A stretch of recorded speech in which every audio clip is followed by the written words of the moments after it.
નમસ્કાર વિદ્યાર્થી મિત્રો, ધોરણ 11 ગુજરાતી ચેપ્ટર 21 ભગવાનનો ભાગ, કવિ રમેશ પારેખ, સાહિત્ય પ્રકાર ઉર્મી કાવ્ય. આ ચેપ્ટરના આ બીજા વિડીયો લેક્ચરમાં આપણે અભ્યાસ કરીએ પૂર્વે પ્રથમ વિડીયો લેક્ચરમાં આપ સર્વે વિદ્યાર્થીઓએ આ ચેપ્ટરનું શીર્ષક સાથે કવિ પારેખ રમેશ પારેખનો આપણે પરિચય પ્રથમ વિડીયો લેક્ચરમાં ખૂબ સરળ શબ્દો દ્વારા અને એમના સર્જનો, એમના વિષય અને એમને મળેલા સન્માનોની આપણે વિગતવાર ચર્ચા કરી હતી. હવે આ ચેપ્ટરના આ બીજા વિડીયો લેક્ચરમાં આપણે ભગવાનનો ભાગ, આજે એક ઉર્મી કાવ્ય રચના છે, અછાંદસ કાવ્ય રચના છે. કાવ્ય રચનાઓ એક છંદને ધ્યાને રાખીને, છંદનું જે બંધારણ છે, તો એ છંદના બંધારણ મુજબ તમે કાવ્ય રચના કરી શકો, તમારી ઉર્મીને શબ્દો દ્વારા ઢાળી શકો. અને એક અછાંદસ કાવ્ય રચના કે એમાં છંદનું બંધારણ હોતું નથી અને તમે તમારી ઉર્મીને અછાંદસ કાવ્ય રચનામાં વર્ણન કરી શકો છો. તો અહીં આ ઉર્મી કાવ્ય અછાંદસ છે, પણ આપણે જોવાની વસ્તુ એ છે કે એનો જે વિષય છે એ વિષય કેવો જબરો છે, કેવો બળકટ છે, કેવો તાકાતવાળો છે. લખાણ તો ઘણું બધું લખાય છે, પણ વાંચ્યા પછી જે આપણા મન અને હૃદય ઉપર અસર કરી જાય એવા લખાણો ખૂબ ઓછા લખાતો હોય છે. જ્યારે રમેશ પારેખ એમના કાવ્ય સર્જનોમાં એમણે જે આધુનિક માનવીના સંવેદનને ધ્યાને રાખીને, એમના સુખ દુઃખને ધ્યાને રાખી અને જે નવતર વિષયો સાથે કાવ્ય રચનાઓ કરે છે, એના કારણે એ ખૂબ લોકપ્રિય બન્યા છે. એમના કાવ્ય સંગ્રહો ખૂબ લોકપ્રિય બન્યા છે અને ત્યારે થઈને જ મિત્રો એને સન્માન અને એવોર્ડથી નવાજવામાં આવ્યા છે. તો આમ આપણે આ બધી ચર્ચા પ્રથમ વિડીયો લેક્ચરમાં કરી હતી. હવે વાત કરીશું આ ચેપ્ટરના ટૂંક સારાંશ વિશે. આ અછાંદસ કાવ્યમાં માનવીની સમગ્ર જીવન યાત્રાનો આલેખ પોતાની આગવી શૈલીથી, એટલે કે પોતાની રીતે એક અલગ નવીનતાથી આપતા કવિ બાળપણથી જીવનના અંતિમ પડાવ તરફની ગતિનો સંકેત કરે છે. એટલે કે અહીં જે આ કાવ્ય રચનાનું સર્જન થયું છે, એ કાવ્ય રચનાનું સર્જન, એની શરૂઆત બાલ્યાવસ્થાથી થાય છે, પણ એનો અંત જે છે એ વૃદ્ધાવસ્થા તરફ દોરી જનારો છે. એટલે આમ આ અછાંદસ કાવ્યમાં માનવીની સમગ્ર જીવનયાત્રાનો આલેખ પોતાની એક આગવી નવીનતમ શૈલીથી, એક નવી રીતથી, શૈલી એટલે રીત, એક નવીન રીતિથી આપતા કવિ બાળપણથી લઈ જીવનના અંતિમ પડાવ એટલે વૃદ્ધાવસ્થા સુધી ના ગતિનો એક સંકેત આ સમગ્ર કાવ્ય દ્વારા કરે છે, શરૂઆતથી એના અંત સુધી. આ ગતિ હળવાશથી ગંભીરતા તરફની છે. શરૂઆત છે બાલ્યાવસ્થાની છે, એટલે કે આ કાવ્યનો જે ઉઘાડ છે, શરૂઆત છે એ બાલ્યાવસ્થાથી છે, એટલે કે હળવાશથી છે, પણ એના જે અંત તરફ જેમ જઈશું એમ કાવ્ય રચના છે એ ગંભીર તરફ જશે અને જીવનના અંતિમ પડાવ વૃદ્ધાવસ્થા તરફ જશે. સરળથી સંકુલ તરફની છે, એટલે કે સરળથી લઈ અઘરા સુધીની, સંકુલ સુધીની છે. આમ હવે આ કાવ્ય વિશે જો વાત કરીએ તો કે રમેશ પારેખ જે છે એ બાળપણમાં મિત્રો સાથે બોર શબ્દ તો તમે જે ચણી બોર આવે છે, નાના બોર આવે છે, આવા ચણી બોર, કાતરા, ચીભડા વીણી તેનો ભાગ પાડવામાં આવે. બધા મિત્રો સાથે હોય, જે કાંઈ વીણવામાં આવે એ સૌપ્રથમ એક સાથે જ ભેગું કરવામાં આવે. બધા અલગ અલગ ના વીણે, પણ જે કંઈ બધા વીણે એ બધું પહેલાં એક સાથે ભેગું કરવામાં આવે અને પછી એના ભાગ પાડવામાં આવે. ત્યારે બાળક સામાન્ય રીતે એક ભાગ ભગવાન માટે જુદો પાડે. આ છે ઈશ્વર પ્રત્યેની બાલ્યાવસ્થામાં રહેલી શ્રદ્ધા. મીરાબાઈનું જીવન તમે તપાસો. બાળપણમાં જ એના દાદા જે ભગવાન કૃષ્ણની સેવા અર્ચના અને પૂજન કરતા અને જે આસ્થા અને વિશ્વાસ ધરાવતા, એ દાદાજીની ઈશ્વર કૃષ્ણ ભગવાન પ્રત્યેની જે શ્રદ્ધા જોઈ બાળપણથી જ મીરાબાઈના માનસમાં કૃષ્ણ ભક્તિના એક બીજ રોપાયા. અને આપ સૌ જાણો છો કે બાલ્યાવસ્થામાં ઈશ્વરની ભક્તિ અને આસ્થાના બીજ જે રોપાયા એ કેવા વિશાળ વટવૃક્ષ બન્યા. આમ મીરાબાઈને અંતે ભગવાન કૃષ્ણએ જે તારવાનું કામ કર્યું છે. તો આપ સૌ એનાથી પરિચિત છો. નરસિંહ મહેતાનું જીવન તપાસો. જીવનના શરૂઆતથી લઈ બાલ્યાવસ્થાથી લઈ જીવનના અંત સુધી ભગવાન કૃષ્ણ પ્રત્યેની જે આસ્થા અને શ્રદ્ધા છે, આપણો જે ગૌરવંતો ઇતિહાસ છે, એમાં નરસિંહ મહેતાના કેટલાય પારિવારિક કાર્યો, એમની ઈશ્વર પ્રત્યેની જે શ્રદ્ધા હતી મિત્રો, એના કારણે ઈશ્વરે એને કાર્યો સિદ્ધ કરવા માટે આવવું પડે. આમ ભક્ત ધ્રુવ, ભક્ત પ્રહલાદનું જીવન તમે તપાસો તો આમ બાલ્યાવસ્થામાં અથવા બાલ્યાવસ્થાથી જે ભક્તિના બીજ રોપાય છે અને જે ઈશ્વરની ભક્તિમાં રંગમય થઈ જાય છે, તો એના દાખલા, ઉદાહરણ અને દ્રષ્ટાંત એમાંથી પસાર થયેલા જે જીવન તમે તપાસો, કે પછી નરસિંહ મહેતા હોય કે મીરાબાઈ હોય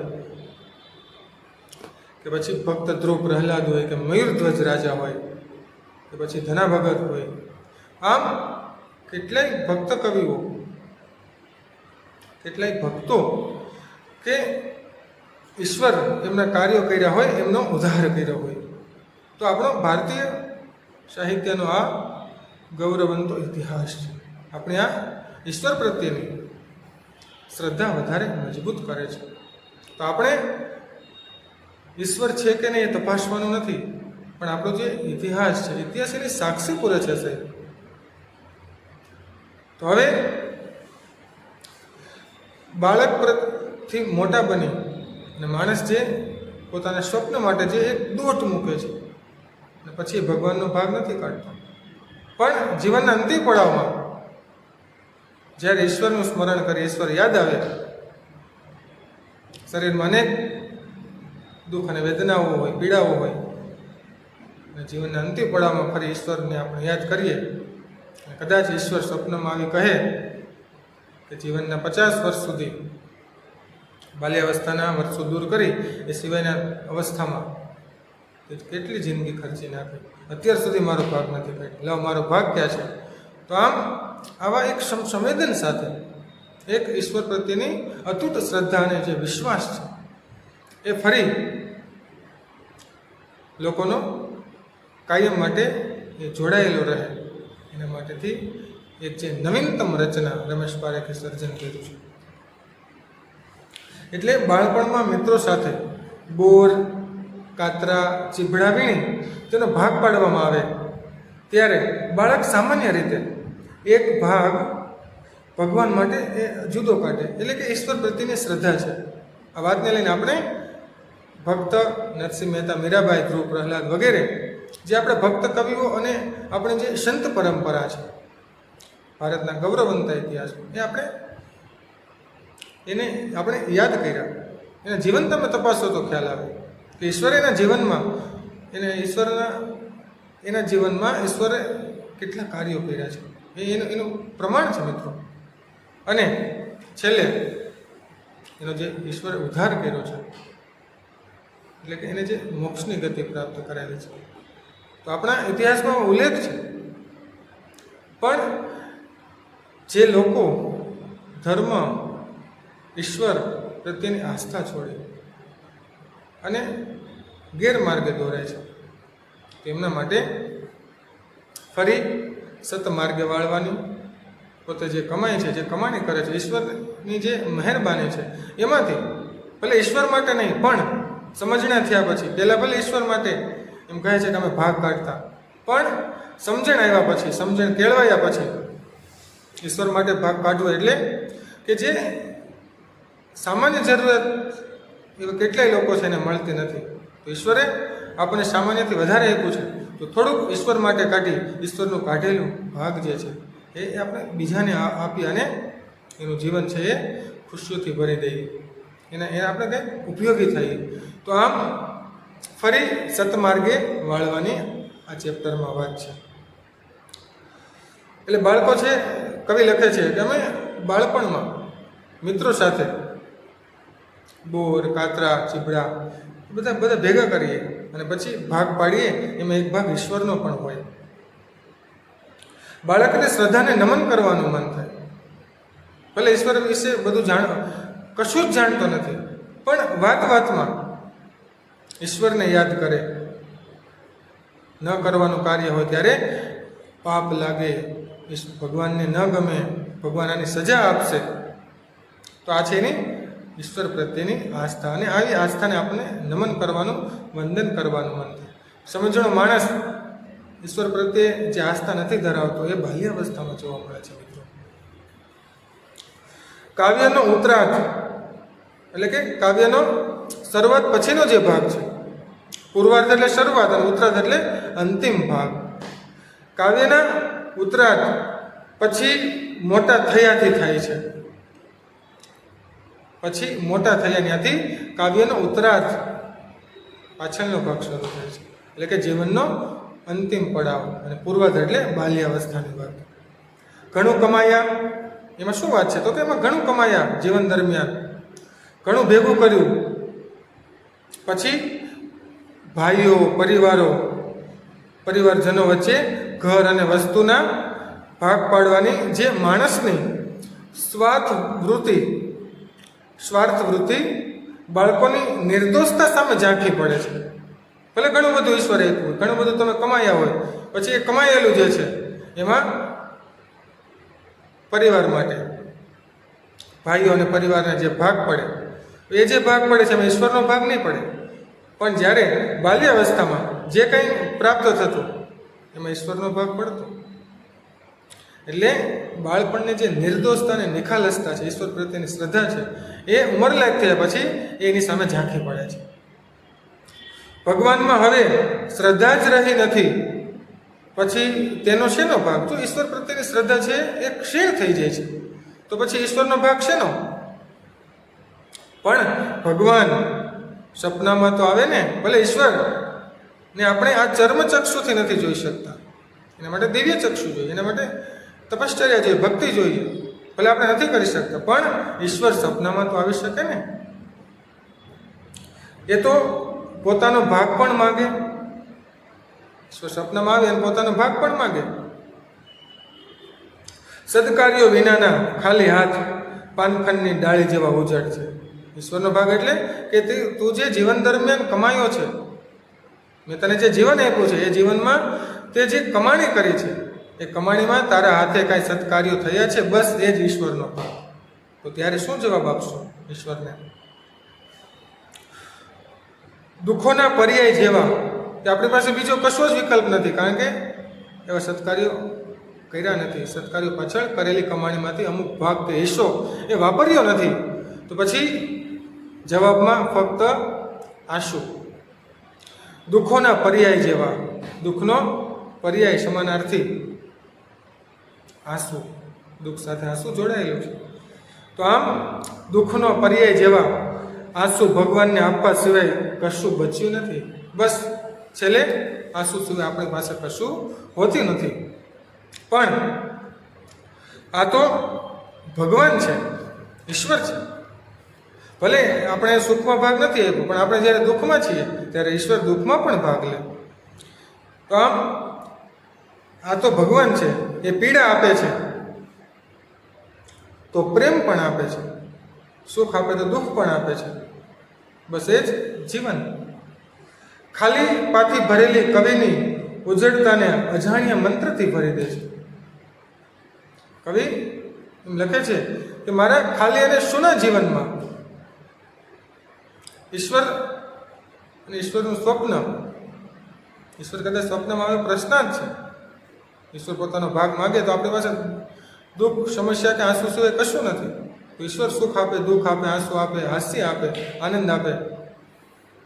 તો કવિ લખે છે કે ખાલીપાથી ભરેલી કવિની ઉજળતાને એ અજાણ્યા મંત્રથી ભરી દે છે. ઈશ્વર છે, ઉપકારી છે. તો આપણને એક અજાણ્યા મંત્રથી, એક અજાણી ઉર્મિથી આપણા સૂના જીવનને ફરી હરિયાળું બનાવી દે છે. જિંદગીના અડધા વર્ષો માત્ર પોતાના માટે જ ખર્ચી નાખતા માનવી પાસે ભગવાનને આપવા જેવું કશું જ નથી.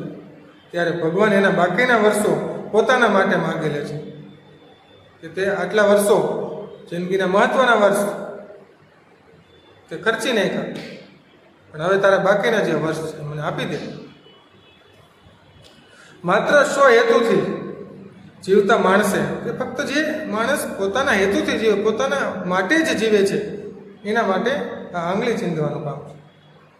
માત્ર સ્વ હેતુથી, પોતાના સ્વાર્થ માટે જ, પોતાના માટે જ જીવતો માણસ કે જે પોતાનું જ કરે છે, બીજાનું વિચારતો જ નથી, તો માત્ર સ્વ હેતુથી જીવતા માણસે જીવનનો ઉત્તરાર્ધ, જીવનનો અંતિમ ભાગ જે છે, જીવનના બાકીના છેલ્લા વર્ષો જે છે એ સદકાર્યો દ્વારા, એટલે કે સારા કાર્યો દ્વારા સમાજ સેવામાં ખર્ચવાનો અપ્રગટ સંદેશ કવિએ એમની વિલક્ષણ એક અલગ શૈલીથી, એક અલગ રીતથી આ કાવ્યમાં એક ભાવ વહેતો મૂક્યો છે કે ભલે જિંદગીના મહત્વના વર્ષો આપણે કમાણી પાછળ, આપણા સ્વપ્ન પાછળ ખર્ચીને, પણ અંતિમ જે આપણા જીવનના અંતિમ વર્ષો છે ત્યારે ઈશ્વર માટે, ભલે આપણે પહેલાં કશું નથી કરી શક્યા, તો હવે ઈશ્વર માટે, એટલે કે આપણે બીજા માટે સદકાર્યો કરીએ, બીજાને ઉપયોગી થઈએ, બસ એ જ ઈશ્વરનો ભાગ.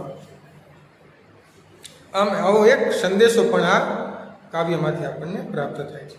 ઈશ્વરથી દૂર જતા માનવીનું ઈશ્વર સાથેનું પુનઃ અનુસંધાન, ફરી જોડાણ પણ અહીં જોઈ શકાય છે. આમ કાવ્યનો મુખ્ય વિષય બાલ્યાવસ્થાથી શરૂ થઈ જીવનના ઉત્તરાર્ધ સુધી આપણને લઈ જાય છે.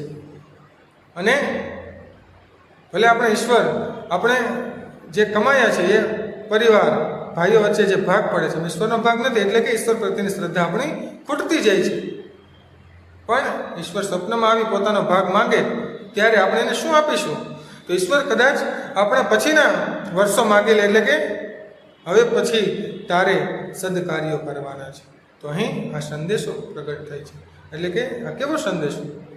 તો કે જિંદગીના પાછળના વર્ષો બીજાના હિત માટે, કલ્યાણ માટે, લોકહિત સાધક, લોકહિતકારક બનીને જીવવાની વાત, અને ઈશ્વર સાથે ફરી જોડાણ, પુનઃ અનુસંધાન, ફરી જોડાવાની, ઈશ્વર પ્રત્યે જે બાલ્યાવસ્થામાં શ્રદ્ધા હતી એવી જ શ્રદ્ધા અને ભાવ જિંદગીના પાછળના વર્ષોમાં પણ જોડાય, એવો એક સંદેશો આ કાવ્યમાં રહેલો છે. તો આમ આ ઝડપી યુગમાં જીવતો માણસ બાલ્યાવસ્થામાં જે ઈશ્વર પ્રત્યેની શ્રદ્ધા હતી એ આ જિંદગીની રઝળપાટમાં, જિંદગીના દોડધામ પાછળ, સ્વપ્નાઓ પાછળ, પરિવાર માટે થઈ માણસ ઈશ્વર પ્રત્યે સમય નથી કાઢી શકતો. ઈશ્વરનો ભાગ તો એક બાજુ, પણ ઈશ્વર માટે જ્યારે સમય નથી કાઢી શકતો, ઈશ્વરને યાદ નથી કરતો, ઈશ્વર પ્રત્યેની શ્રદ્ધા ધીમે ધીમે ઓછી થતી જાય છે. પણ જિંદગીના છેલ્લા વર્ષોમાં, એટલે જ કવિએ લખ્યું ને કે કદાચ જિંદગીના છેલ્લા વર્ષોમાં ભલે ઈશ્વરનો સાક્ષાત્કાર નહીં થાય, કારણ કે આપણી ભક્તિ એવી બળકટ નથી, શક્તિવાળી નથી, પણ કદાચ ઈશ્વર સ્વપ્નમાં આવે અને પોતાનો ભાગ માગે તો આપણી પાસે આંસુ સિવાય કશું નથી. પણ ઈશ્વર કદાચ એમ કે હવે પછીના વર્ષો મારા માટે, એટલે કે સદકાર્યો માટે જીવવાના છે. તો આમ ઈશ્વર પ્રત્યેના અભિસંધાનની વાત આ ચેપ્ટર દ્વારા રજૂ થઈ છે. આ ચેપ્ટરનો મુખ્ય સંદેશ અને મુખ્ય વિષય છે.